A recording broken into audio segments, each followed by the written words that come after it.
King Midas is known that was a king of Phrygia. He is famous for his donkey ear and ability of turning everything he touches into gold. He has an asymmetrical ear structure, so he was shy of his appearance and didn't want to show his ears in public.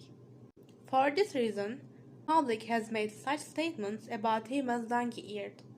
In the narratives that are composed, there is a mythological character named Apollo, the god of music and the sun. It is said that Apollo gave Midas donkey's ears after King Midas didn't like his music. King Midas and his golden touch. The story of King Midas is a myth about the tragedy of Eros and narrates what happened when true happiness isn't recognized.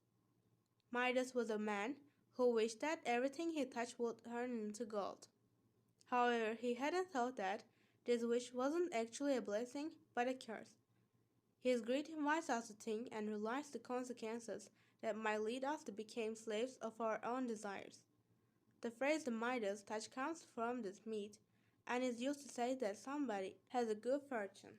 Midas was a king of great fortune who ruled the country of Phrygia in Asia Minor. He had everything a king could wish for. He lived in luxury in a great castle. He shared his life of abundance with his beautiful daughter. Even though he was very rich, Midas thought that his greatest happiness was provided by gold. His avarice was such that he used to spend his days counting his golden coins. Occasionally, he used to cover his body with gold objects as if he wanted to bath in them. Money was his obsession.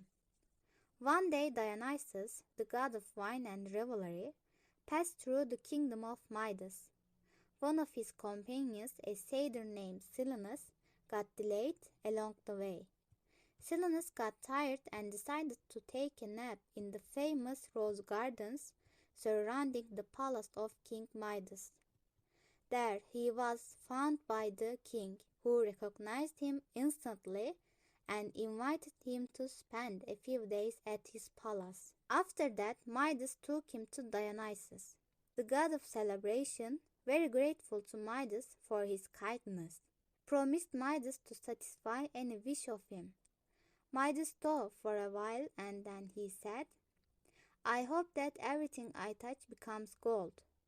Dionysus warned the king to think well about his wish, but Midas was positive. Dionysus could do nothing else and promised the king that from that following day, everything he touched would turn into gold.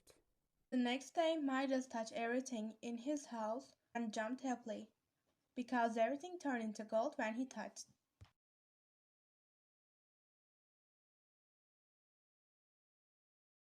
Without even thinking, he ate a grape, but it also turned into gold. The same happened with a side of bread. Suddenly, he started to sense fear. Tears filled his eyes, and that moment, his beloved daughter entered the room. When Midas hugged her, she turned into a gold statue. Disappeared and fearful, he raised his arms and prayed to Dionysus to take this curse from him. The god heard Midas and felt sorry for him. He told Midas to go to river Pactolus and wash his hands. Midas did so. He ran to river and was astonished to see gold flowing from his hands. The ancient Greeks said they had found gold on the banks of the river Pactolus. When he turned home, everything Midas had touched had become normal again. Midas hugged his daughter in full happiness and decided to share his great fortune with his people. From now on, Midas became a better person, generous and grateful for all goods of his life. His people led a prosperous life, and when he died, they all mourned for their beloved king.